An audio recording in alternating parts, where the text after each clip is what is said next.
Este programa tem o patrocínio TAP, Portugal a voar há 80 anos. Jornal Luso-Americano, Luís Firmino Insurance, MCM Clínicas Dentárias.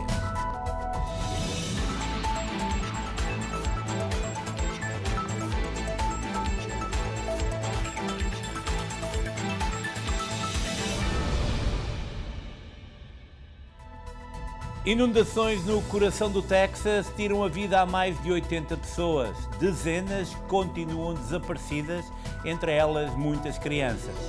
O Hamas e Israel retomam negociações indiretas antes do encontro entre Trump e Netanyahu. O lixo continua a preocupar não só em Filadélfia, mas também em Newark. Olá, muito boa noite, bem-vindos a mais um A7 em ponto. Hoje iremos analisar as últimas notícias nos Estados Unidos, em Portugal e no mundo. Não deixe de nos acompanhar nas redes sociais, coloque um like e ajude-nos a crescer. Já somos mais de 3 milhões e meio.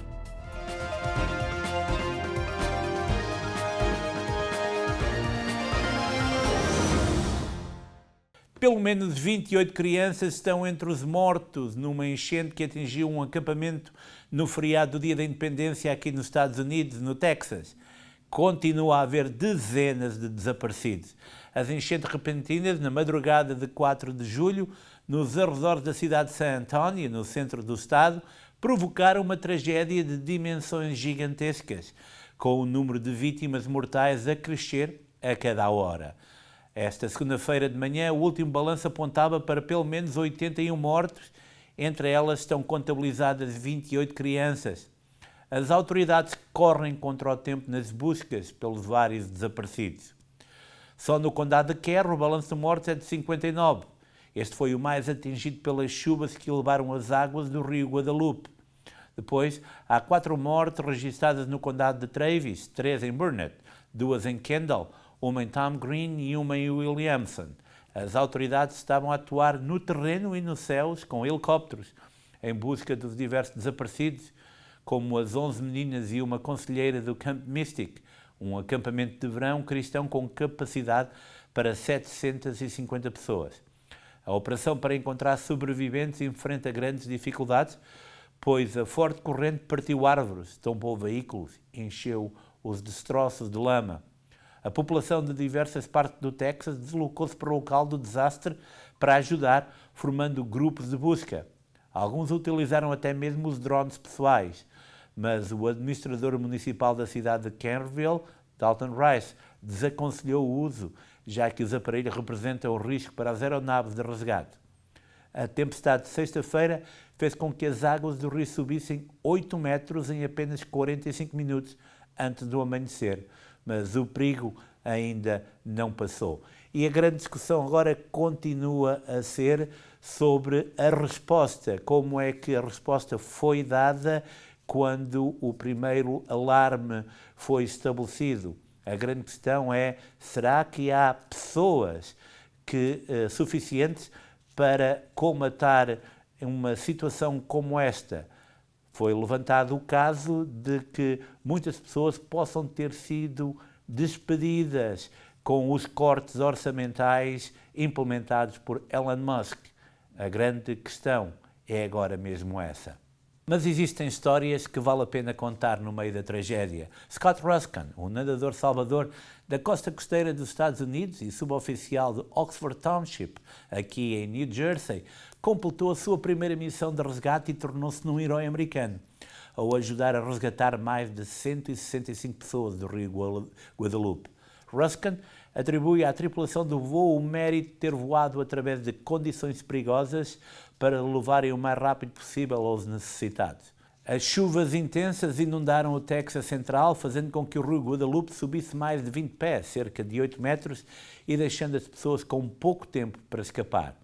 Essa inundação súbita deixou pelo menos 80 pessoas mortas. O governador do Texas diz que dezenas ainda continuam desaparecidas. Vamos mudar de assunto. O secretário do Comércio dos Estados Unidos afirmou que as chamadas tarifas recíprocas às importações vindas de todo o mundo, que tinham sido suspensas até 9 de julho, entrarão em vigor a 1 de agosto. A falar aos jornalistas ao lado de Donald Trump, no domingo, Howard Lutnick confirmou a nova data limite antes de acrescentar, mas o presidente norte-americano está a definir as taxas e os acordos neste momento. Acredito que teremos a maioria dos países a 9 de julho, seja uma carta ou um acordo, disse Trump. Horas antes, o secretário do Tesouro dos Estados Unidos, Scott Bessent, disse à emissora norte-americana CNN que as tarifas regressarão aos níveis de 2 de abril se os países ou blocos não tiverem acordos finalizados até 1 de agosto. Na sexta-feira, Donald Trump disse que o governo dos Estados Unidos iria enviar cartas, provavelmente a 12 países com os quais não chegou a um acordo comercial, para notificá-los das tarifas que pretende impor. Mas no domingo, Scott Bessent falou de 100 países. Quando enviarmos as 100 cartas, definiremos as suas tarifas, pelo que teremos 100 acordos assinados nos próximos dias. O secretário do Tesouro acrescentou que a estratégia era aplicar a pressão máxima para obter acordos. Entretanto, a Comissão Europeia insistiu hoje que vai continuar a tentar um acordo com a Casa Branca sobre a aplicação de tarifas a produtos do bloco comunitário, a 2 dias do fim do prazo estipulado por Donald Trump. Em conferência de imprensa em Bruxelas, a Comissão Europeia foi questionada sobre desenvolvimentos nas negociações com os Estados Unidos da América e um porta-voz, Olaf Gil, limitou-se a responder que o Executivo Comunitário espera alcançar um acordo até quarta-feira, dia 9 de julho. Apesar da insistência dos jornalistas nas questões, o porta-voz acrescentou que houve uma conversa entre a Presidente, Ursula von der Leyen, e o Presidente dos Estados Unidos, Donald Trump, no domingo, sem adiantar detalhes, rejeitando responder diretamente às perguntas colocadas. No domingo, o secretário do Comércio dos Estados Unidos afirmou que as chamadas tarifas recíprocas às importações vindas de todo o mundo, que tinham sido suspensas até 9 de julho, entraram em vigor a 1 de agosto. A falar aos jornalistas ao lado de Donald Trump, Howard Lutnick confirmou a nova data limite antes de acrescentar, mas o presidente dos Estados Unidos está a definir as taxas e os acordos neste momento. Na sexta-feira, Donald Trump disse que o governo dos Estados Unidos iria enviar cartas, provavelmente a 12 países com os quais não chegou a um acordo comercial, para notificá-los das tarifas que pretende impor. Ainda sobre as tarifas, o presidente norte-americano referiu que as tarifas comerciais dos Estados Unidos sobre a entrada de bens procedentes do Japão e da Coreia do Sul deverão ser tributadas com uma tarifa de 25%, segundo anunciou o presidente. Na sua rede social Truth, Donald Trump publicou imagens das cartas que supostamente enviou ou vai enviar ainda hoje aos 2 países asiáticos. A eventual taxa sobre o Japão, agora referida pelo presidente norte-americano, é a pior do que a anunciada a 2 de abril, que era de 24%. Na mesma linha, o presidente dos Estados Unidos, Donald Trump, classificou no domingo como ridícula a decisão anunciada na véspera da criação de um novo partido político pelo multimilionário Elon Musk, o seu antigo aliado. Elon Musk anunciou no sábado a criação da sua formação política, Partido América. Os democratas perderam o rumo, mas sempre foi um sistema bipartidário, acrescentou o presidente norte-americano. Acho que lançar um terceiro partido só aumenta a confusão. Parece que foi realmente desenvolvido, mas os terceiros partidos nunca funcionaram, considerou. A formação de novos partidos políticos não é incomum nos Estados Unidos, mas normalmente lutam para obter apoio significativo em ambos os partidos vigentes, o republicano e o democrata. Musk, que gastou 270 milhões de dólares na campanha de Trump para a eleição de 2024, poderá causar impacto nas eleições intercalares de 2026, determinado o controle do Congresso, se estiver disposto a gastar verbas significativas. O homem mais rico do planeta, presença assídua na Sala Oval, após a eleição do republicano, liderou o DOGE, que tinha como objetivo reduzir drasticamente a despesa federal. Um cessar-fogo temporário de 60 dias, a libertação de reféns detidos pelo Hamas e a abertura de passagens terrestres para a entrada de ajuda humanitária são alguns dos pontos-chave do documento base da negociação para alcançar uma trégua na faixa de Gaza. O documento, a que a agência espanhola EF teve acesso, servirá de base para as negociações entre Israel e o movimento islamita Hamas, que terão lugar hoje em Doha, no Catar, onde estão as delegações de ambas as partes para uma nova ronda de conversações indiretas. O texto refere que durante os 60 dias de cessar-fogo, os Estados Unidos garantirão o compromisso de Israel com a trégua, bem como a suspensão diária dos voos militares durante 10 a 12 horas. Durante este período, deverão ser libertados 10 reféns vivos e 18 israelitas. 8 vivos no primeiro dia, 5 mortos no sétimo dia, 5 mortos no 30º dia, um refém vivo no 50, cardinal dia e 8 mortos no 60º dia, o último da trégua. Em troca, Israel libertará um número ainda indeterminado de prisioneiros palestinianos detidos em prisões israelitas, mas o documento exige também que o Hamas forneça uma prova de vida dos reféns restantes antes do 10º dia. Por outro lado, o texto prevê a autorização israelita para a entrada de ajuda humanitária urgente, bem como de materiais de construção destinados a reparar infraestruturas vitais como abastecimento de água, eletricidade ou centros de saúde. A ajuda será distribuída pelas Nações Unidas e pelo Crescente Vermelho da Palestina. Entretanto, novas negociações indiretas entre Israel e o Hamas deverão ser retomadas hoje no Catar, com o objetivo de alcançar tréguas na faixa de Gaza, depois do presidente norte-americano ter dito que espera conseguir um acordo esta semana. Donald Trump está neste momento reunido com o primeiro-ministro israelita Benjamin Netanyahu em Washington e admitiu que há uma boa hipótese de ser alcançado em breve um acordo de cessar-fogo para o enclave palestiniano devastado por 21 meses de guerra. Já resgatámos muitos reféns, mas quando os restantes reféns, um bom número será libertado. Esperamos concluir isso ainda esta semana, avançou aos jornalistas.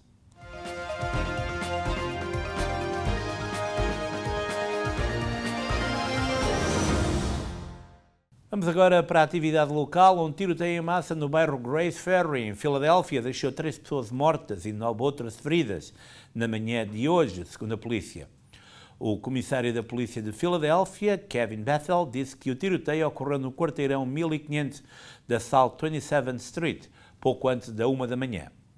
A polícia disse que 9 vítimas foram levadas para o Centro Médico Penn Presbyterian e outras 3 para o Hospital Infantil de Filadélfia. Uma vítima adicional entrou no Hospital do Campus Pavilion, da Universidade de Pensilvânia. O mesmo responsável disse que, entre as vítimas feridas no tiroteio, 2 eram menores de idade e ambas devem sobreviver. Ainda em Filadélfia, a administração da Mayor Cherelle Parker e o Sindicato dos Trabalhadores da cidade, que estão em greve, apenas realizaram 2 sessões formais de negociação desde que a paralisação começou na passada terça-feira. E a terceira não acontecerá até amanhã. Não houve negociações formais agendadas hoje, disse um porta-voz do sindicato, o Conselho Distrital 33, da Federação Americana de Funcionários Públicos de Estados, Condados e Municípios. As negociações podem recomeçar amanhã, mas uma reunião ainda não foi confirmada, referiu o porta-voz, enquanto o lixo e o mau cheiro continuam a aumentar em toda a cidade. E o lixo, nomeadamente o reciclável, continua a ser uma preocupação também aqui em Newark. O vereador do bairro Leste, Michael Silva, teceu várias críticas à forma como a recolha de recicláveis está a acontecer em Newark e no município. Referiu que a cidade deve pensar numa possível privatização. We voted some time ago to bring it in-house, recycling, and it hasn't worked. It just hasn't worked. It's not because there was an effort made. I believe that when we all voted, we voted with good intentions, but the BEA knows a week doesn't go by where I don't complain about recycling or garbage. And as Council said, I just think that our residents deserve better. I was born and raised here. I've never, ever seen the city as dirty as it is today, and that's a fact. That's a fact. I'm sorry to say that, but that's a fact. We can make excuses all we want, but our residents deserve better. I'll mention the tax evaluation that's going to go into 2027, and we're asking our residents to pay more taxes, but we're not providing them with the services that they deserve, and that's a problem. So I'm hoping that the BA takes into consideration, because I think every ward has probably got the same complaint. Council has it in the south, I have it in the east. I'm pretty sure Councilman Ramos will talk about it in the north. But again, we need to do better, and we've given it some time. And Director Roland and prior to him, they're working really hard, but just can't make any more excuses. We have to start taking some action. So please, I'm asking the administration to do something. To the East Ward, when I've never seen the streets the way they are today. The South, the West, the North could speak to themselves. I'm letting you know, living in the East Ward for over half a century, I've never seen it the way it is today. But it's also, you nailed it on the head, we have a lot more people. We have a lot more people. I wouldn't even know how many people are living in the East Ward today, but I could tell you that we probably have the most of any ward, or the fastest growing ward in this city. And I'll tell you an example of what I saw yesterday, and I appreciate the effort. I saw a small garbage truck going down the street, and the driver would stop and pick up the recycling by himself. That can't happen. I appreciate the effort, but that man will be beat within the next few blocks. And to beat down our people this way is not an effective way to pick up our garbage. I agree with Councilman Council said. You could hire 30 people call out, and that could be the problem. I have a stack of applications in my little city hall waiting for people to come pick up, because I want to get people hired, and I know that the city needs it, but we need to come up with a solution now, sooner than later, because it is really getting bad. Today, I have one of my aides assigned to go out to see how much cardboard is still out there. And we have a lot of cardboard still out there.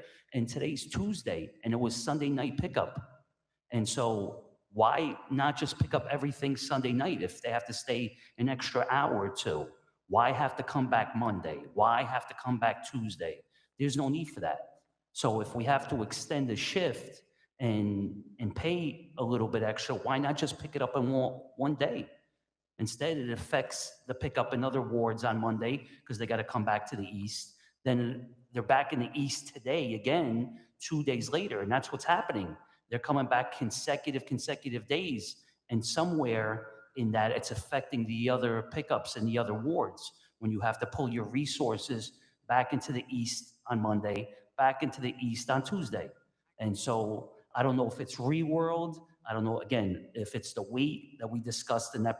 I thought the meeting was very productive, but we have to come up with a solution. The way it's going today is not working. E vamos agora para breve espaço comercial. Voltaremos dentro de momentos. Pouca gente sabe, mas há uma parte de Portugal que não aparece em nenhum mapa. O seu clima é ameno, 22 de máxima e 22 de mínima. O idioma oficial é o português, mas na prática é multilingue. A gastronomia é rica e a sua população é acolhedora. Já recebeu milhões e milhões de visitantes desde 1945. Esta terra faz fronteira com Espanha, Brasil e muitos outros países. Poucos sabem, mas quando entra no avião da TAP está oficialmente em Portugal. Com a simpatia, disponibilidade, iniciativa e atenção de todos os que fazem de cada voo uma fantástica viagem pelo nosso país. TAP, Portugal a voar há 80 anos. Firmino Insurance. Descansa suas famílias e seus negócios com seguros pessoais e empresariais.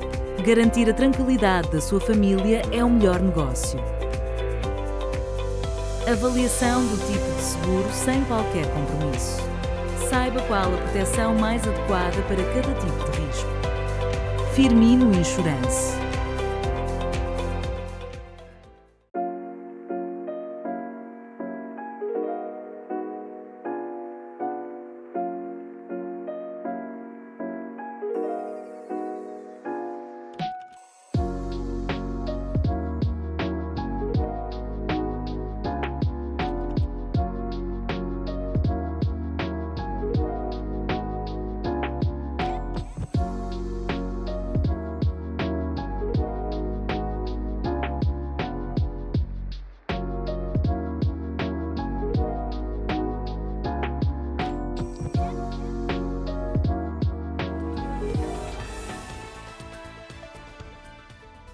Boa noite, o meu nome é Lucia Antunes. E o meu é Angélica Pinto. Bem-vindos ao Luso-Americano Magazine. A partir deste momento pode seguir a nossa transmissão em direto nas múltiplas plataformas sociais, quer da WNN, quer do Luso-Americano.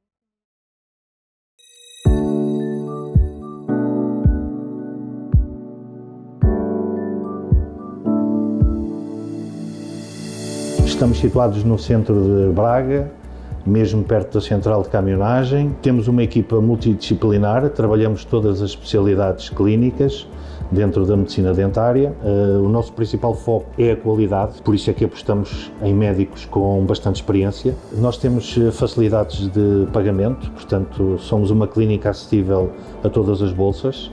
A medicina dentária em Portugal é reconhecida mundialmente e temos a grande vantagem de termos custos muito inferiores àqueles que se praticam lá fora. Estamos a atender bastantes pessoas, damos facilidades em termos de transporte do aeroporto aqui para Braga e tratamos também de hotel para as pessoas que necessitam a preços bastante convidativos. Nós trabalhamos para os pacientes, trabalhamos para a recomendação e gostamos de tratar bem as pessoas.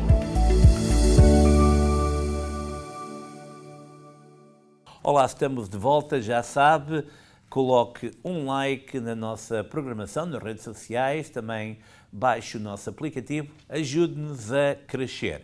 Vamos para a informação em Portugal.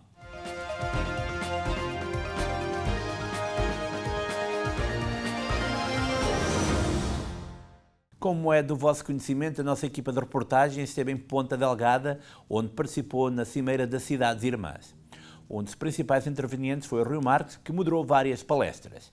A nossa equipa falou com o responsável. Que principais ilações é que retira destas 3 conferências que liderou e o que é que acha que poderá acontecer daqui para a frente para estabelecer protocolos ainda mais assertivos para atingir objetivos de lado a lado? Este Sister City Summit revelou o enorme potencial que tem a construção de redes colaborativas que possam ser um espaço de cooperação entre cidades, quer no domínio da economia, da educação, da ciência e tecnologia ou da sociedade e cultura. Percebemos que muito já está feito, que estes exemplos destas dezenas de processos de colaboração entre cidades norte-americanas e portuguesas, particularmente açorianas, têm resultados muito significativos, mas percebemos também que há um longo caminho a andar e isso é motivo de incentivo, de estímulo para ir mais longe. Creio que, como alguém dizia, precisamos de tornar esta colaboração, esta cooperação, mais presente para além dos ciclos deste ou daquele decisor político mais interessado na dinâmica de colaboração entre as cidades. Precisamos transformar essa realidade numa realidade que toca pessoas, que liga comunidades e que, portanto, que permanece no tempo, independentemente dos ciclos políticos. Precisamos de chegar a outras dimensões para além daquela que é a cultura e a tradição, que é sempre muito presente e que é muito relevante. Precisamos dar mais destaque, porventura, àquela que pode ser a cooperação económica ou na área do intercâmbio nos domínios da educação, da ciência e tecnologia. Precisamos de inventar novos caminhos. Aliás, surgiram muitas sugestões para um roteiro muito rico para os próximos anos e creio que não só as cidades que aqui estiveram representadas, mas os nossos países e o mundo inteiro precisa, nesta altura, de gente que seja capaz de construir horizontes de esperança a partir desta perspectiva da cooperação e da cooperação para o desenvolvimento. Acredita que uma organização como a FLAD poderá ter um papel determinante no atingir desses objetivos? Eu creio que já teve, está a ter e poderá continuar a tê-lo. Creio que a Fundação Luso-Americana para o Desenvolvimento cumpre essa missão de construir pontes já há 4 décadas e pode continuar, creio eu, e essa seguramente é uma expectativa que está presente entre todos os participantes, a poder acompanhar esta dinâmica. Porém, não depende só da FLAD e é bom perceber que está nas mãos de cada uma das cidades, de cada uma das comunidades, a construção desta relação de cooperação próxima. A FLAD deu este impulso muito importante com este encontro, terá proporcionado no passado outras oportunidades, provavelmente, enfim, os decisores da FLAD verão se no futuro podem voltar a estar presentes em dinâmicas como esta, mas é certo que a FLAD tem sido um contributo essencial. Mas também das cidades, sem se desresponsabilizarem e sem esperarem que outros façam aquilo que compete a cada uma das parcerias estabelecidas, podem ser dados passos significativos no futuro e creio que vão ser dados. Portugal continental registrou 284 óbitos por excesso durante o período de alerta de tempo quente, iniciado a 28 de junho, maioritariamente entre pessoas com 85 ou mais anos, revelou hoje a Direção-Geral de Saúde. De acordo com dados preliminares da DGS, os 284 óbitos em excesso verificaram-se entre 28 de junho e os primeiros dias de julho e mais de 70% do excesso de mortalidade ocorreu no grupo etário com 85 mais anos. A DGS indica também que não se verificou excesso de mortalidade abaixo dos 70 anos. Em 2024, entre 22 de julho e 4 de agosto, foram registadas 715 mortes em excesso, correspondendo a um excesso relativo de mais de 19% face ao esperado. No ano anterior, de 21 a 27 de agosto de 2023, contabilizaram-se 384 óbitos em excesso, um excesso relativo de mais 20% face ao esperado. Antevendo a onda de calor que viria a registar-se, a Direção-Geral de Saúde, de acordo com as informações mais atualizadas do IPMA e dos restantes parceiros, emitiu a 25 de junho de 2025, nas suas diferentes plataformas, várias recomendações à população de proteção contra o calor. A DGS refere que irá manter uma monitorização regular da situação, atualizando a informação sempre que necessário. Cerca de 1/3 das 90 estações meteorológicas de Portugal continental ultrapassaram ou igualaram, no último fim de semana de junho, os seus anteriores máximos históricos de temperatura máxima para o mês, segundo o Instituto Português do Mar e da Atmosfera IPMA. A partir do dia 27 de junho, verificou-se uma onda de calor que se prolongou até aos primeiros dias de julho. No mês de junho, Portugal continental registrou 2 ondas de calor, tendo a primeira sido assinalada entre 15 e 20 de junho, em 12 estações. O dia 29 foi o mais quente do mês, com um valor médio de temperatura máxima de 38,5 graus Celsius, desvio em relação à média mensal de mais 11,8 graus Celsius, e um valor médio de temperatura mínima de 28,7 graus Celsius, desvio em relação à média mensal de mais 8,4 graus Celsius.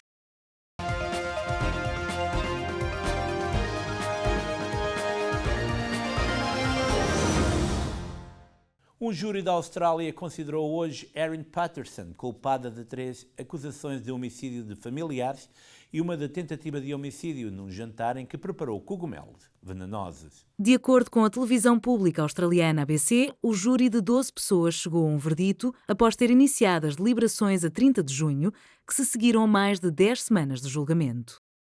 Erin Patterson foi considerada culpada pelos homicídios dos ex-sogros Gail e Don Patterson, bem como da tia do ex-marido, Heather, na cidade de Leongatha, 135 km a sudeste de Melbourne.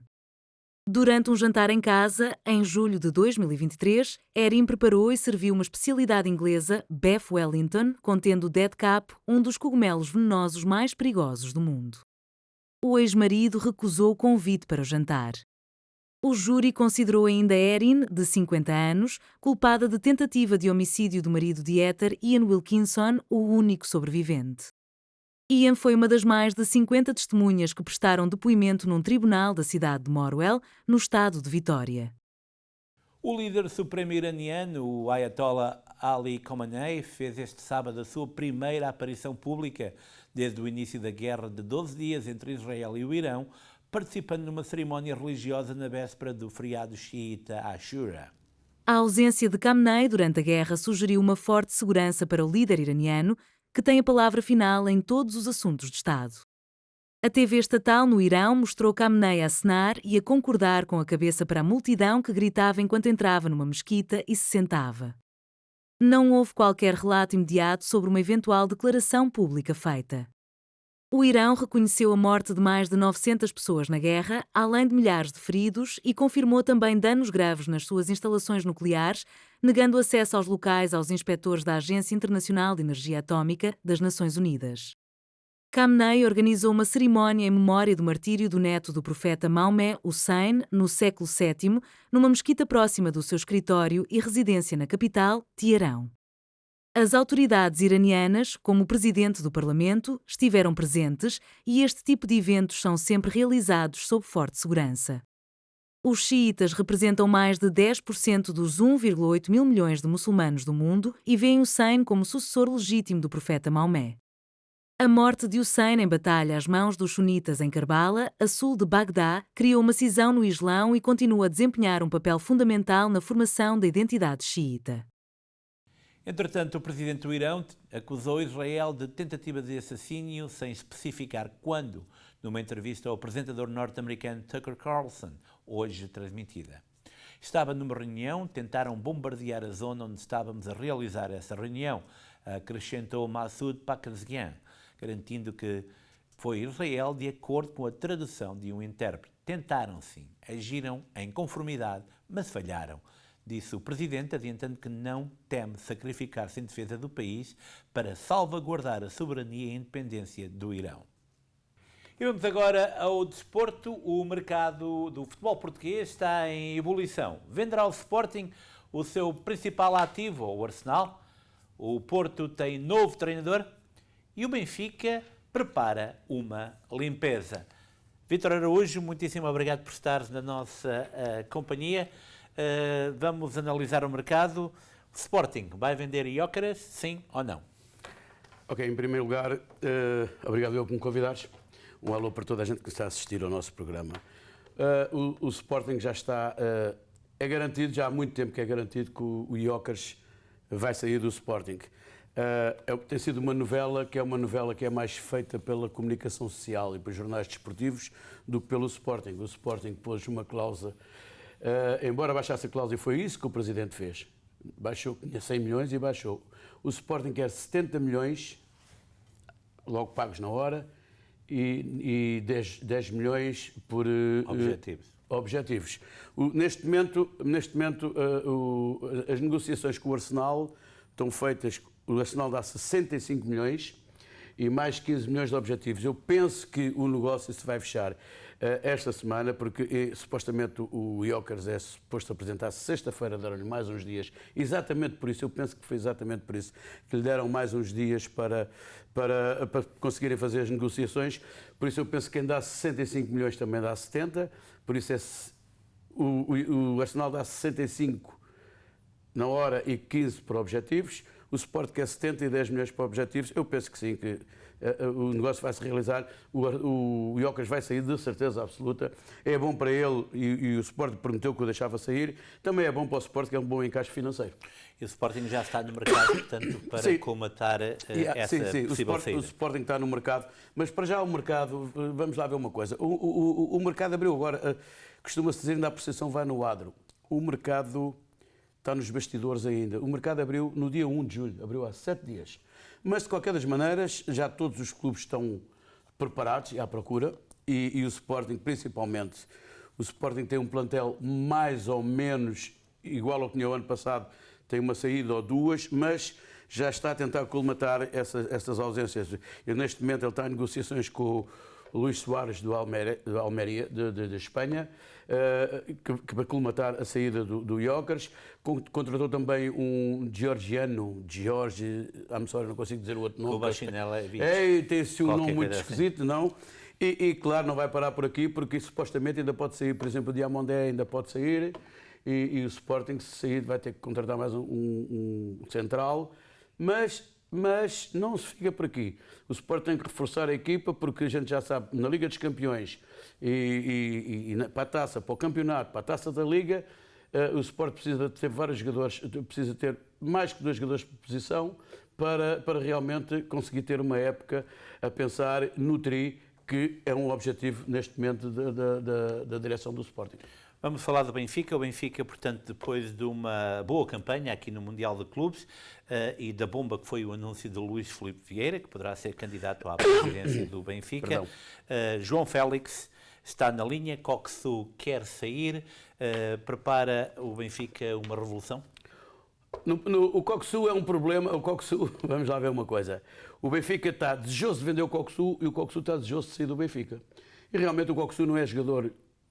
Não, ele é um bom jogador, atenção, é um bom jogador e um jogador novo, mas não é jogador para ficar no Benfica, muito menos mais a mais se o Lage lá ficar. Mas mesmo que o Lage lá fique, mesmo que o Lage não fique e que venha outro treinador, ele já teve problemas com o treinador anterior e agora com este treinador, e ele é muito impulsivo, muito impulsivo, um bocado irreversível, e não é um jogador para estar no Benfica, não é um jogador que o Benfica possa contar. Os jogadores têm que pensar numa coisa: eles ganham bons ordenados, mas eles são empregados. E é isso que eles têm que meter na cabeça. Qualquer jogador que tem bons ordenados, por exemplo, eu penso, por exemplo, o Ronaldo, que é o jogador mais bem pago do mundo, E ele tem que olhar para o treinador. Não, nunca ouvimos falar de problemas com o Ronaldo, com treinadores. E este Coxu, o temperamento dele é um bocadinho impulsivo e acho que ele vai sair e o Benfica vai ter que procurar mais. Não sei só o Coxu, como foi o Di Maria também já saiu. O Carreras, supostamente, está em negociações com o Real Madrid, também é capaz de sair. Vamos lá ver, o plantel do Benfica já não era por aí além, um plantel muito grande e agora vai ficar com três jogadores importantes do Benfica que se saírem. O que é que vai acontecer? Vai ficar muito fraco e o Benfica realmente tem que fazer uma remodelação no plantel e que está com problemas desde a defesa ao meio campo até à parte avançada. João Félix poderá ser a solução? O João Félix, vamos lá ver uma coisa, o João Félix é uma incógnita, na minha maneira de pensar. O João Félix correu os melhores clubes da Europa, um dos melhores clubes da Europa, e não se conseguiu fixar. O João Félix para ir para o Benfica, para já em princípio o Benfica não pode pensar que é o João Félix e mais 10. O Benfica poderá pensar que é mais 10 e mais o João Félix. Aí sim, aí é que pode. Não é, porque o João Félix não pode ter um estatuto de vedeta, porque é esse estatuto que ele pensa que tem na cabeça, por isso nunca se afirma. Penso eu, isto é a minha maneira de pensar, que ele nunca se afirma num clube. À partida, o Chelsea quer 45 milhões, eu não estou a ver se o Benfica vai dar 45 milhões para o João Félix e depois o ordenado dele. O João Félix tem um ordenado de 15 milhões ao ano, tem 6 anos com o Chelsea, são 90 milhões. Eu não sei se ele vai abdicar. Ele nunca, vamos lá dizer, ele já disse que queria o Benfica. Não, eu por acaso ouvi a entrevista, ele diz que a minha ideia ainda está em Inglaterra, mas o Benfica também era bom. Nunca disse, eu quero mesmo ir para o Benfica. Por isso, de qualquer das maneiras, eu acho que o Benfica, por esse preço, tem que pôr o scouting dele a procurar jogadores promissores e esquecer-se um bocadinho de João Félix. Futebol Clube do Porto, Anselmi já foi novo treinador, o que é que se pode esperar do Porto? Do Porto, o Porto se calhar será a equipa que é a partida, na minha maneira de pensar, atenção, é a equipa mais desfalcada neste momento no campeonato. Aliás, foi a que saiu mais desfalcada no campeonato e é a que vai entrar. Se não fizer uma remodelação total na equipa, total, desde a defesa até os avançados, e é isso que o André Vilas Boas diz, que vai fazer umas contratações como nunca houve no Futebol Clube do Porto. Com este treinador, a primeira contratação foi o Francesco Fariol. Vamos ver com o tempo. Foi o indivíduo que, se tivesse sido campeão no Ajax, não estava no Porto, penso eu, porque ele não foi campeão. 5 jornadas do fim, ele estava a 9 pontos de avanço sobre o segundo lugar e não conseguiu ser campeão. Deus queira que sim, que tenha sorte no Porto. O Porto merece um treinador, mas eu penso que o scouting do Porto deve pensar que realmente este treinador é aquele que eles necessitam. Mas têm que dar os jogadores que são necessários, porque neste momento o Porto se calhar tem meia dúzia de jogadores para ficarem lá e a partir daí tem que comprar quase mais de uma equipa completa. Não só para o plantel fixo de 11 jogadores, como mais aqueles que ficam a suplentes. O Porto tem que fazer um investimento muito grande para fazer um plantel para tentar ser campeão. Vítor, muitíssimo obrigado. Nada, sempre às ordens. E foi assim uma análise ao mercado de transferências. Quanto a nós, voltaremos quarta-feira com mais um A7 em ponto. É um prazer, é um privilégio estar na vossa companhia. Tenha uma ótima noite.